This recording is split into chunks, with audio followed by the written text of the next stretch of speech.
कुशीनगर में जाली नोटों की तस्करी का बड़ा खुलासा। जाली नोटों की तस्करी के आरोप में 2 समाजवादी पार्टी के नेता रफीक खान उर्फ बबलू और नौशाद खान समेत 10 आरोपी गिरफ्तार। जाली नोटों की तस्करी का आरोपी रफीक खान समाजवादी पार्टी के लोहिया वाहिनी का राष्ट्रीय सचिव बताया जा रहा है। नौशाद भी समाजवादी पार्टी से जुड़ा है। पुलिस की गिरफ्त में कई आरोपी व्हील चेयर पर आए नजर। जाली नोट बरामदगी मामले में गिरफ्तार समाजवादी पार्टी के नेता रफीक खान और नौशाद समेत सभी आरोपियों से पुलिस ने मंगवाई माफी। व्हील चेयर पर बैठे आरोपियों के पैरों पर बंधी दिखी पट्टी। जाली नोट मामले में गिरफ्तार समाजवादी पार्टी के नेता रफीक खान की अखिलेश यादव के साथ तस्वीर भी आई सामने। जाली नोट के साथ गिरफ्तार एसपी नेता नौशाद भी पहले समाजवादी पार्टी के राष्ट्रीय अध्यक्ष अखिलेश के साथ मंच पर आए थे नजर। कुशीनगर पुलिस ने आरोपियों के पास से 5.5 लाख जाली नोट के साथ भारी मात्रा में अवैध हथियार बरामद किए। 5.5 लाख से भी ज्यादा जाली नोट वो बरामद हुआ है। 1 लाख से ज्यादा नगद कैश बरामद हुआ है। 10 तमंचे इनके पास से मिले हैं। 30 जिंदा कारतूस मिले हैं।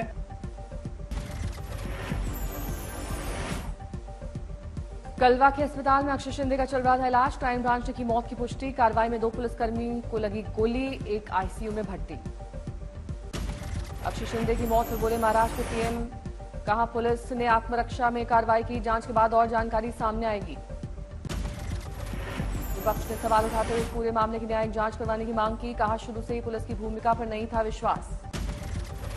विपक्ष के सवालों पर बोले सीएम फडणवीस, कहा विपक्ष हर बात पर सवाल उठाती है। अगर पुलिस पर गोली चलाई जाती है तो पुलिस अपनी आत्मरक्षा करेगी या नहीं। बदलापुर यौन उत्पीड़न के आरोपी अक्षय शिंदे के एनकाउंटर पर शिवसेना शिंदे के कार्यकर्ताओं ने बांटी मिठाइयां। समाजवादी पार्टी ने सुल्तानपुर लूटकांड के आरोपी अनुज प्रताप सिंह के एनकाउंटर पर उठाए सवाल। एसटी हसन ने कहा एनकाउंटर की हो जांच, कहीं ऐसा नहीं कि बात बराबर करने के लिए ठाकुर लड़के को मार दिया गया। अब एक ठाकुर लड़के का एनकाउंटर हो गया, ऐसा तो नहीं है कि बात बराबर करने के लिए इस किस्म की बातें हो रही हो। क्या इंसानी जिंदगी इतनी सस्ती हो गई? यूपी के सुल्तानपुर ज्वेलर्स लूटकांड के एक और आरोपी अनुज प्रताप सिंह को कल एसटीएफ ने उन्नाव के अचलगंज इलाके में हुई मुठभेड़ में किया ढेर। सराफा दुकान में लूटपाट के दौरान सबसे पहले दुकान में अनुज ही घुसा था। अनुज के एनकाउंटर पर उसके पिता ने समाजवादी पार्टी पर उठाई उंगली। कहा था ठाकुर का एनकाउंटर कराकर अखिलेश के कलेजे पर पड़ गई है ठंडक। चलो अखिलेश यादव जी का इच्छा तो पूरी हो गई, कम से कम ठाकुरों के एनकाउंटर करके उनकी इच्छा की पूर्ति तो हो गई। ठाकुर का भी एनकाउंटर हो गया।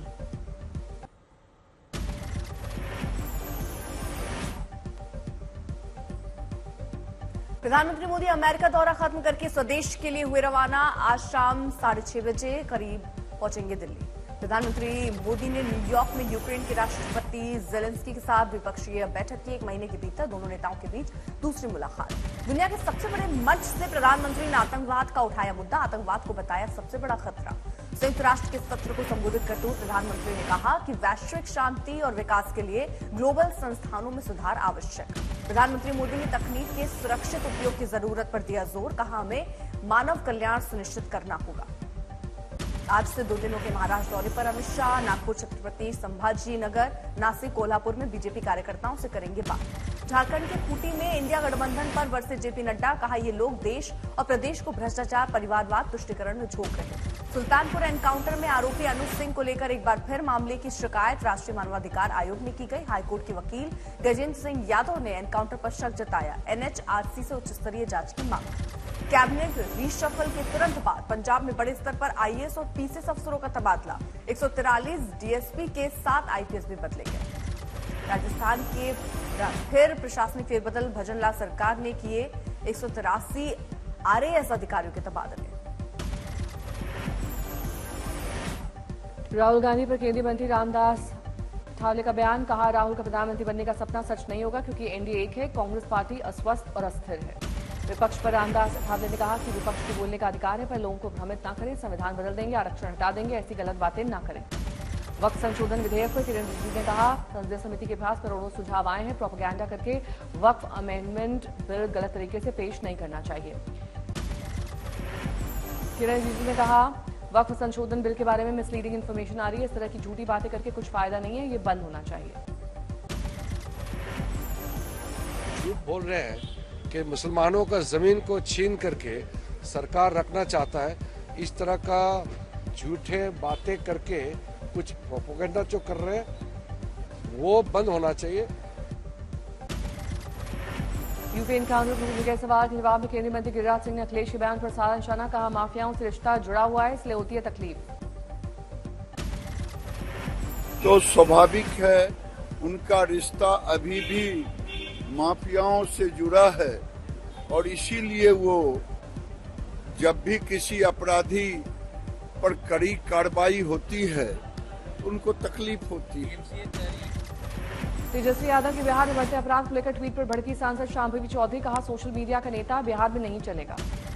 बाढ़ की विभीषिका को लेकर स्थानीय सांसद से केंद्रीय मंत्री गिरिराज सिंह ने बेगूसराय जिले के आपदाग्रस्त क्षेत्र घोषित करने की मांग की। 1 लाख हेक्टेयर से अधिक में लगी फसल बर्बाद होने की कही बात। ममता बनर्जी ने बाढ़ को लेकर केंद्र पर साधा निशाना, बोली डीवीसी केंद्र के अंतर्गत आता है और केंद्र के कुछ न करने के कारण डूब गए हैं लोग।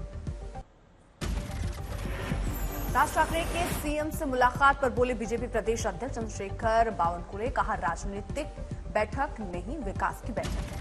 26 सितंबर मुंबई पहुंचेगी चुनाव आयोग की टीम, महाराष्ट्र विधानसभा चुनाव की तारीखों का कर सकती है ऐलान। एआईएमआईएम महाराष्ट्र मुख्य इम्तियाज जलील दंगों का जिक्र करते हुए उन्होंने कहा महाराष्ट्र में जाति और धर्म की दीवारें खड़ी की जा रही हैं, दंगे भड़काने की कोशिश हो रही है। एमपी ट्रेन हादसे पर बोले संजय राउत, कहा बीजेपी शासित राज्यों में चुनाव जीतने के लिए कुछ भी हो सकता है। शिंदे सरकार का बड़ा फैसला, पुणे एयरपोर्ट का बदला नाम, अब संत तुकाराम के नाम से जाना जाएगा ये हवाई अड्डा।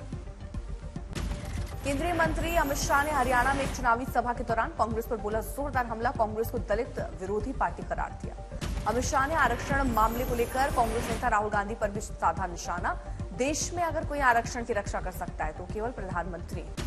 अमित शाह ने अमेरिका में दिए राहुल गांधी के बयान का भी मुद्दा उठाया, सिखों से माफी की मांग की। पुंछ में प्रचार के दौरान राहुल गांधी ने जम्मू कश्मीर के लोगों से राज्य का दर्जा बहाल करने का किया वादा, बोले संसद में आपकी आवाज बनूंगा। हमारी पहली मांग है